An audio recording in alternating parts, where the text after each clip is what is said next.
Bonsoir à tous et merci de nous être fidèles chaque soir sur Monaco Info. Voici le sommaire de ce journal. Les scandales alimentaires se succèdent depuis quelques semaines. Après l'affaire Buitoni, ce sont certains produits Kinder à quelques jours de Pâques qui sont montrés du doigt. Une enfant de Monaco a été contaminée par la salmonelle après en avoir mangé. Deborah Ousmane de la direction de l'action sanitaire reviendra avec nous sur ce dossier. Les athlètes olympiques monégasques mis à l'honneur, une réception vient d'être organisée en présence du prince Albert II, lui-même ancien olympien, pour saluer leur performance et leur participation aux derniers JO d'été et d'hiver. La nouvelle invitation au voyage proposée par la Société des Bains de Mer, le restaurant M Chérif, déjà très implanté au Moyen-Orient, ouvre ses portes à l'Hôtel de Paris. La chef Yasmina Hayek viendra nous raconter cette belle histoire de famille.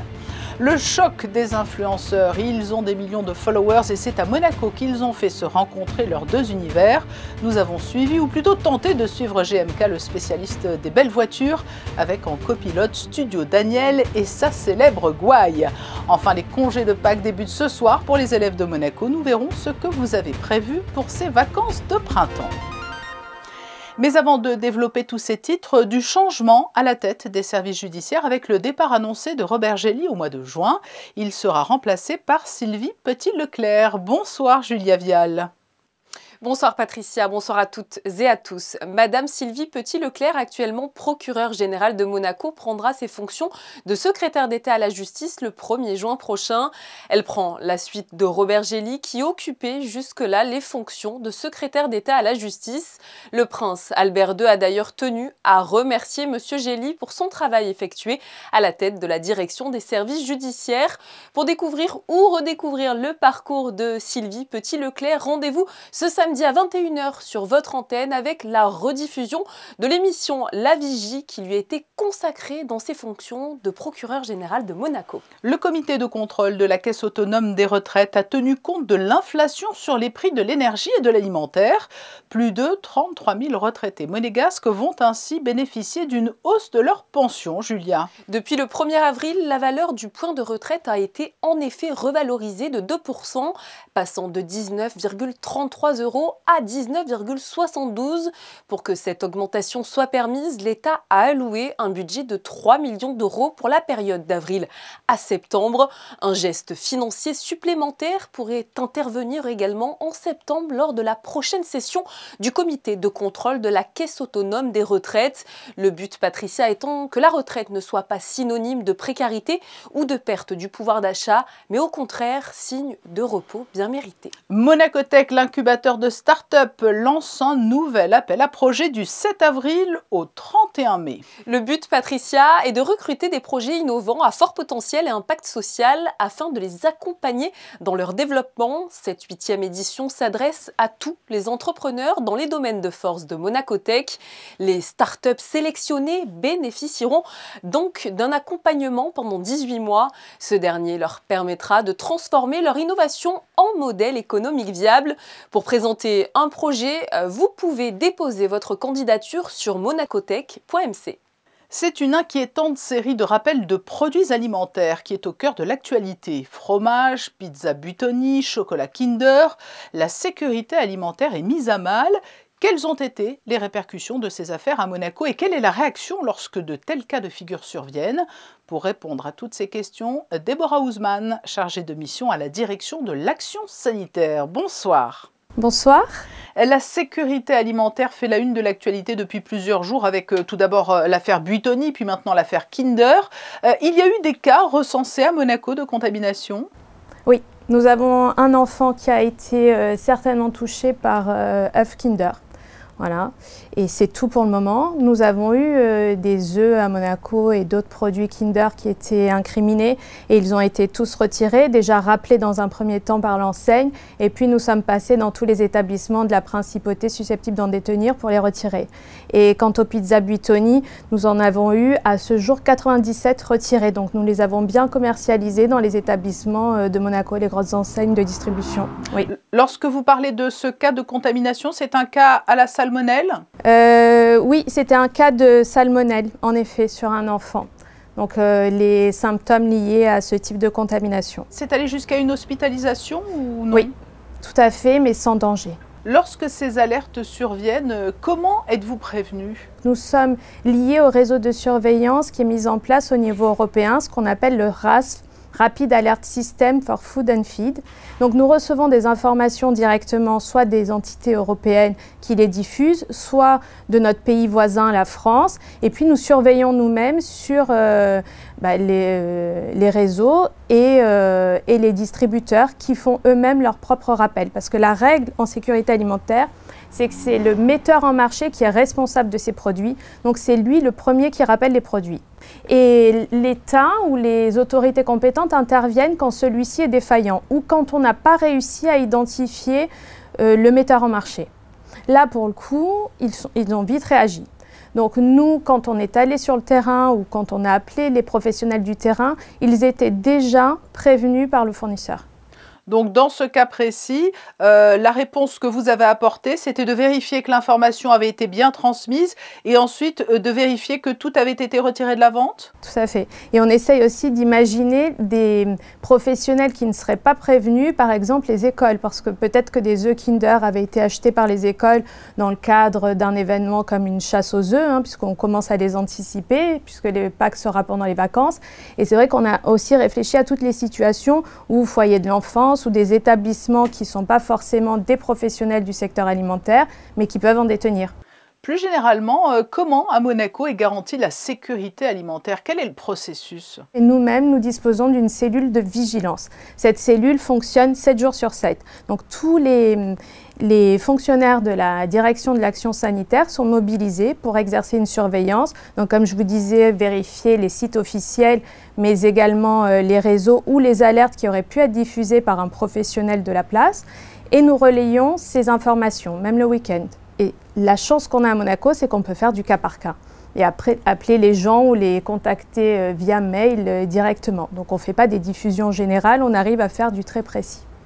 Et au-delà des grands groupes, comment vérifiez-vous les installations, les contenus des produits alimentaires, peut-être chez les commerçants, chez des plus petites structures? Là, on fait un contrôle annuel quasiment de tous les établissements.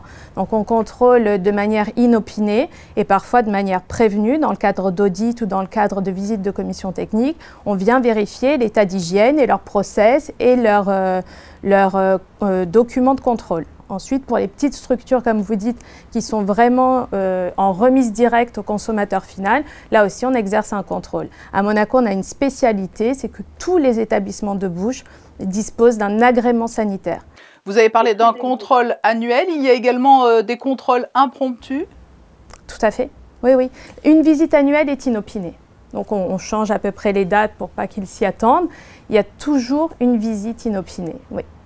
Et plus généralement, en conclusion, l'offre étant toujours tellement plus importante, la sécurité alimentaire, c'est devenu aujourd'hui un enjeu majeur pour la santé de tout un chacun. L'Union européenne aujourd'hui impose le risque zéro en sécurité alimentaire, ce qui signifie qu'on ne peut plus prendre de risques en mangeant. Et pour autant, on voit aujourd'hui, et ces jours-ci particulièrement, que le risque est toujours présent. Et les échanges internationaux favorisent d'autant plus ce risque, sur tout produit. Parfois, on avait plutôt tendance à croire que la viande et les poissons, c'était des produits dangereux, puis on s'aperçoit que ça peut être n'importe quel produit, les légumes aussi. Merci Déborah Ousmane pour ces précieux conseils. Je rappelle que vous êtes chargée de mission à la direction de l'action sanitaire. Merci pour ces explications autour de la question de la sécurité alimentaire. Merci à vous. Bonne soirée. Au revoir. Le chapitre sportif de ce journal avec tout d'abord la mise à l'honneur des athlètes monégasques qui ont pris part aux derniers Jeux olympiques d'été et d'hiver. Ils étaient réunis jeudi soir autour du Prince Albert II. Le reportage de Vanessa Dessy et Alexandra Marangoni. À l'occasion d'une soirée spéciale, les athlètes monégasques ayant participé à des compétitions olympiques ces derniers mois se sont réunis en principauté.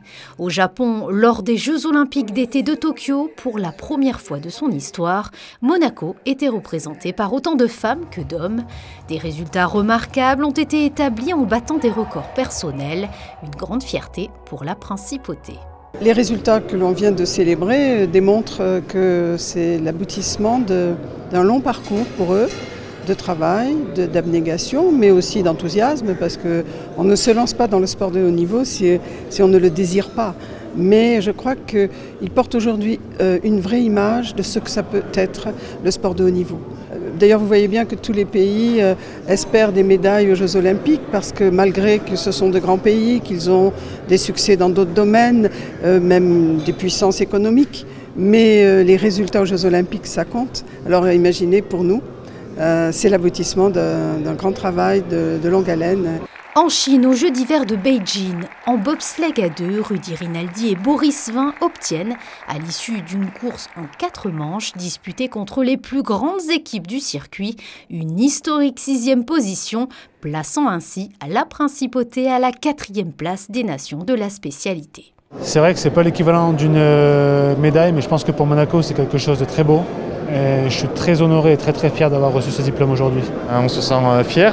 Heureux d'avoir finalement pu avoir nos certificats. Donc c'est vrai que c'est la plus petite récompense qu'un athlète peut avoir aux Jeux Olympiques, mais c'est une grande récompense pour notre pays et ça on en est fiers. Euphorique à l'idée de disputer ses tout premiers Jeux Olympiques, la jeune sprinteuse monégasque âgée d'à peine 18 ans signe un chrono dans les temps de son record personnel pour terminer sa série du 100 mètres à la 5e place. Je réalise pas trop en fait, c'est la concrétisation de tous les efforts que j'ai fait pendant tout ce temps de préparation pour les Jeux Olympiques, c'est juste génial. Le prochain rendez-vous conduira les athlètes à Paris en 2024 afin de célébrer la 33e Olympiade de l'ère moderne. Nous poursuivons avec du football et la conférence de presse de l'ASM FC avant son match face à Troyes dimanche à 15 h au Stade Louis II, Julia. L'AS Monaco a en effet rendez-vous avec une belle équipe de Troyes à Louis II ce dimanche après-midi, alors que le club de l'Aube a connu, c'est vrai, des difficultés lors de l'arrivée de Bruno Irles sur le banc. Il semble désormais avoir trouvé son rythme de croisière et s'est imposé dans le derby face à Reims la semaine dernière avec un succès 1-0. Mais ce dimanche, l'Estac passe un vrai test à Monaco étant donné que le club du Rocher est sur une belle dynamique de résultats positifs en Ligue 1. C'est dans ce contexte que s'est présenté Ruben Aguilar face à la presse cet après-midi. On l'écoute. À Metz, on a montré aussi qu'on pouvait réagir face à des blocs bas, mais on sait que de toute façon, chaque match qui reste va être compliqué. Donc on sait à quoi s'attendre et on a eu toute la semaine pour pouvoir le travailler. Je ne peux pas vous dire ce qui va se passer dimanche. J'aimerais vous dire qu'on va gagner 3 ou 4-0, mais ça serait trop beau. Non, je pense que c'est nous avant tout. C'est à nous de mettre de l'envie, de la détermination et d'aller chercher cette équipe troyenne et d'essayer de donner le meilleur pour pouvoir se créer le plus d'occasions possible. En tout cas, cette rencontre s'annonce d'ores et déjà plaisante à Louis II entre deux formations très joueuses. Rendez-vous donc ce dimanche à 15 h. Et le Rolex Monte Carlo Masters débute lui demain. Avis aux amateurs de tennis, nous vous proposerons chaque soir une émission spéciale Les Experts. Dans le cadre des Rolex Masters, l'émission Les Experts aura lieu du lundi au dimanche, juste après la fin des matchs de la journée. Frédéric Elion, Laurent Orsini et Christophe Paco seront sur place pour vous faire revivre les grands moments des Rolex Masters. Vous découvrirez ainsi des interviews exclusives des joueurs présents. À savoir, Patricia, que Lucas Catarina, le monégasque, a bénéficié pour ce tournoi d'une wildcard pour être présent sur le tableau principal.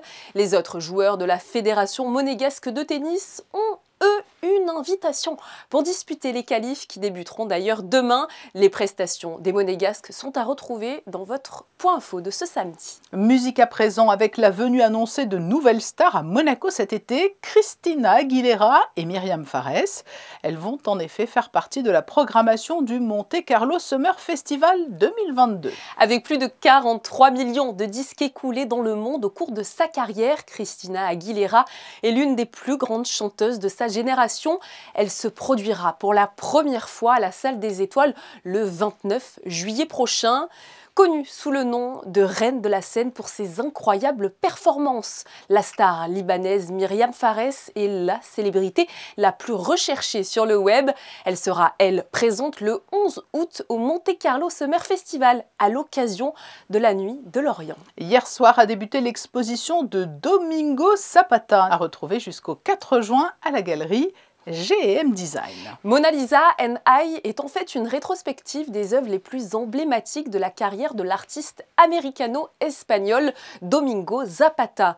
Les visiteurs pourront retrouver évidemment la Joconde, les pandas colorés, mais aussi les influences pop de l'arrivée à New York de cet artiste avec les Marvel ou encore James Bond. L'exposition est ouverte du mardi au jeudi de 11h à 18h et les vendredis et samedis de 13h à 20h à la galerie GM Design, 11 avenue Princesse Grasse. Et puis ce matin s'est déroulée au patio de l'Hôtel de Paris la remise des prix du concours de la Société des Bains de Mer autour de la création d'entremets signature pour Pâques. On a faim, rien que de vous l'entendre dire Patricia, 3 prix ont été en effet décernés pour les meilleurs entremets de Pâques. Le lauréat est gagnant du concours et l'équipe de pâtisserie de l'Hôtel de Paris avec son entremets intitulé Madame. Ce dernier a d'ailleurs été dégusté ce matin lors de cette remise de prix. Tout le monde semblait conquis par l'arôme de rhubarbe présente dans ce dessert. Le deuxième prix a été décerné à l'équipe de pâtisserie de l'Hôtel Hermitage avec sa création intitulée Envie de rose. Pour finir, la 3e position est remportée par l'équipe de pâtisserie des Thermes Marins avec leur entremets Ma vie en rose. À l'Hôtel de Paris où le Liban et plus généralement l'Orient s'invitent, le restaurant M. Cherif ouvre une enseigne en principauté après avoir conquis le Moyen-Orient. Il va prendre la place de l'ancien Omer et proposer une cuisine aux accents d'Orient et de Méditerranée. Sa chef est notre deuxième invitée. Bonsoir Yasmina Hayek. Bonsoir. La cuisine, la restauration, c'est une affaire de famille ? Oui, c'est ça. Donc M. Cherif, le groupe M. Cherif comprend moi-même, ma maman qui est M. Cherif et mon oncle Dani Chakour qui est responsable de tout le développement de M. Cherif. Quel a été votre parcours à vous plus particulièrement ? Donc j'ai grandi dans une famille où l'art de recevoir est vraiment primordial et au cœur de notre famille. J'ai fait mes études à l'Institut Paul Bocuse en 2014 jusqu'en 2017. Ensuite, j'ai travaillé dans plusieurs maisons à Paris, comme chez Mathieu Paco et chez Jean-François Piège. Et j'ai fini ma dernière expérience à Géranium. Ensuite, je suis rentrée un peu à Beyrouth, j'ai travaillé avec ma famille encore. J'ai repris des études en food design à Milan pour pas me détacher de la cuisine, mais aussi élargir ma vision par rapport à ce métier. Et ça fait 1 an que je suis complètement investie dans ce travail de famille. Et j'ai participé à plusieurs ouvertures, dont l'ouverture de Londres et de Bahreïn et maintenant Monaco. J'imagine que c'est autant un challenge qu'une fierté d'investir l'Hôtel de Paris. Comment est née l'idée de ce partenariat ? C'est un partenariat qui a pris du temps et on est tellement heureux d'être là. Vraiment, c'est un honneur pour nous d'être à l'Hôtel de Paris, dans le plus bel hôtel du monde. Vous étiez déjà présent dans de nombreux pays du Moyen-Orient, mais l'objectif aujourd'hui, c'est de s'étendre au-delà. C'est ça. Donc, nous avons commencé dans le Moyen-Orient parce que déjà, c'était un marché qui est similaire à celui de Beyrouth. Alors que maintenant, passer au marché européen, c'est un challenge qui est différent parce qu'on a dû aussi réadapter notre cuisine à ce que la clientèle veut aussi. Et c'est vraiment un pas en avant pour M. Cherif et pour notre marque. Donc, c'est un honneur pour nous d'être à Londres, à Harrods, et d'être à Monaco, ici à l'Hôtel de Paris. Ce sont 2 enseignes qui représentent un milestone pour notre marque. Et qu'allez-vous proposer à la clientèle monégasque? Les musts d'M. Cherif, mais pas seulement? Alors ici, on a sûrement tous les classiques de M. Cherif, mais aussi on a plusieurs plats qui représentent M. Cherif à la monégasque aussi. Donc on vous invite tous à venir découvrir voilà, nos plats qu'on a fait spécialement pour Monaco. Mais quels sont les plats signatures? À la base, c'est un mélange d'Orient et de Méditerranée? En fait, la cuisine libanaise, c'est une cuisine orientale méditerranéenne. Donc, on a des plats qui sont à base de poisson et d'agrumes, par exemple, comme le tagine de poisson. On a notre poisson signature qui est un poisson farci à un riz caramélisé à l'oignon. Qui est vraiment un délice. Et enfin, on a la souris d'agneau qui est aussi un plat phare de M. Cherif à Monaco. Il y a les grands classiques M. Cherif, mais vous nous l'avez dit, qui avez tant voyagé, forte de votre expérience dans les différentes tables où vous avez officié. Y a-t-il des aliments, des ingrédients, des plats que vous affectionnez tout particulièrement? Alors des ingrédients, moi je suis une grosse fan d'herbes et de sumac, donc c'est une cuisine qui est très très aromatisée. vous verrez que chaque plat est vraiment puissant en saveur, par exemple. On a vraiment fait en sorte à ce que chaque plat soit propre à soi-même et qu'il n'y ait pas de répétition en termes de saveur à travers le menu. Et le sumac, pour moi, c'est une épice qui est tellement versatile et qui se marie très bien, que ce soit avec viande, poisson, les légumes, et voilà. Vous êtes arrivé avec votre propre équipe, votre propre brigade. Comment avez-vous composé l'équipe qui vous entoure à Monaco ? Alors, on a eu la chance d'avoir quelques cuisiniers d'ici qui sont venus pour un training de 2 semaines à Beyrouth, à travers lequel je les ai accompagnés. Donc, on n'a aucun Libanais en cuisine pour le moment. Notre chef est mi-libanais, mi-français, mais il est plutôt français, donc on va dire que ça compte pas vraiment. Mais sinon, voilà, ils sont juste venus faire un training de 2 semaines. Ensuite, je les ai retrouvés à Monaco pour poursuivre tout ce qui est training et élaboration du menu qu'on a fait tous ensemble. Un dernier mot, Yasmina. Qu'est-ce que ça signifie, M-Sherif? C'est le nom de famille? Donc, M-Sherif au Liban, ça signifie la maman de Sherif. Donc, mon frère, c'est Sherif. Et c'est comme ça qu'on appelle les mamans au Liban. Et c'est ça. Donc, c'est le nom de ma mère. Votre frère. Non, en fait, c'est la maman de mon frère, c'est ça. Donc, c'est le nom de M-Sherif qui s'appelle Mireille. Merci Yasmina Hayek d'avoir répondu à notre invitation. Alors, Couvre à Monaco, un nouveau restaurant dans votre saga familiale M-Sherif. Merci. M-Sherif, un nouvel atout attractif pour Monaco, une destination qu'affectionnent tout particulièrement les influenceurs. 2 d'entre eux, dont les comptes Instagram affichent des millions de followers, sont venus se défier amicalement. Lui est passionné de voitures de luxe, elle est décrite comme la mamie la plus cool du web. GMK et Studio Daniel, 2 mondes totalement opposés, ont choisi Monaco pour une toute première collaboration. Alexandra Pagny, on vous retrouve à leur côté avant le début du tournage. Oui Patricia, vous reconnaissez peut-être les lieux depuis quelques années au niveau de la digue. Les amateurs de belles voitures, de grosses cylindrées viennent ici les photographier. C'est pour ça qu'on a eu l'idée d'inviter l'influenceur de Monaco. Je veux parler de GMK et Studio Daniel, la grand-mère préférée des Français, on peut dire. Merci. On a 2 mondes là aujourd'hui rassemblés. Que nouveau ? Cette collaboration assez atypique, aberrante, je peux dire. Pour le coup, c'est vraiment aberrant. Et avec Daniel, j'ai l'habitude de lui faire vivre des choses qu'elle n'a jamais vécues. Et je pense qu'un tour de voiture avec GMK, c'est quelque chose d'assez original pour être vécu. Et justement, c'est l'occasion de lui faire un petit tour de la région, parce que vous êtes du coin, vous êtes de Monaco. Ah oui, je suis de Monaco, je suis résident ici. Et du coup, oui, on va faire un tour aussi dans Monaco après, parce qu'en fait, on va tourner ça en 2 vidéos.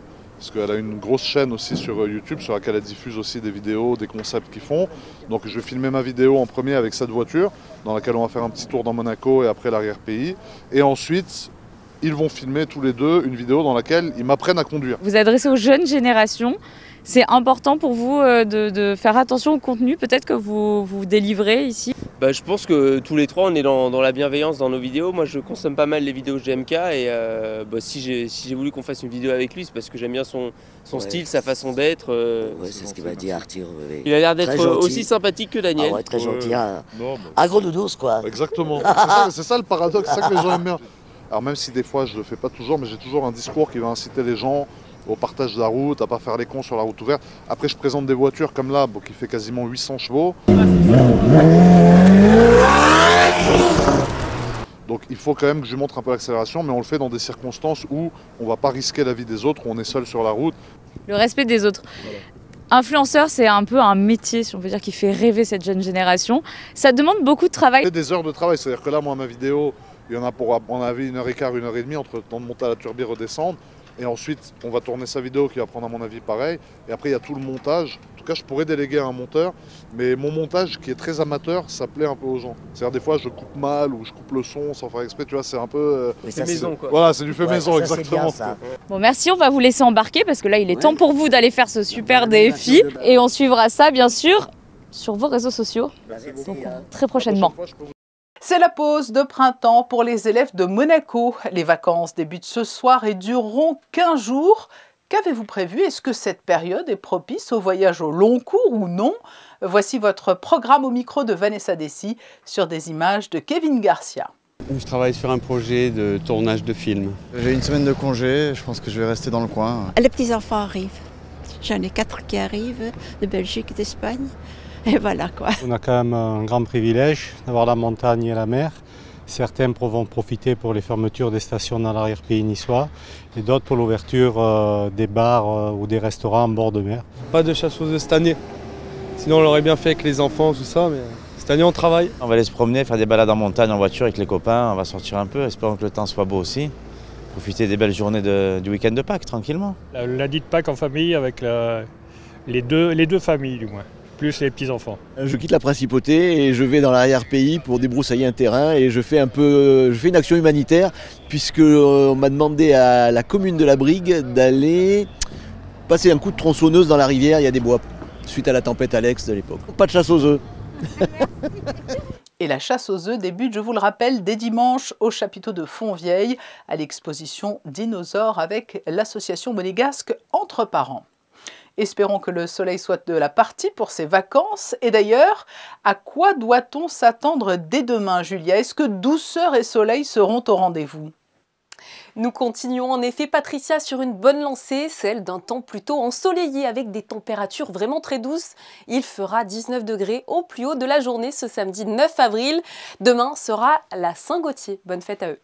Julia et moi-même vous retrouverons dès demain 19 h pour une nouvelle édition. Demain, début du tournoi des Rolex Monte Carlo Masters. Le tirage au sort a eu lieu en fin de journée aujourd'hui. C'est la série de photos de fin de journal signée Manuel Vitali. Je vous souhaite à tous une très belle et douce soirée.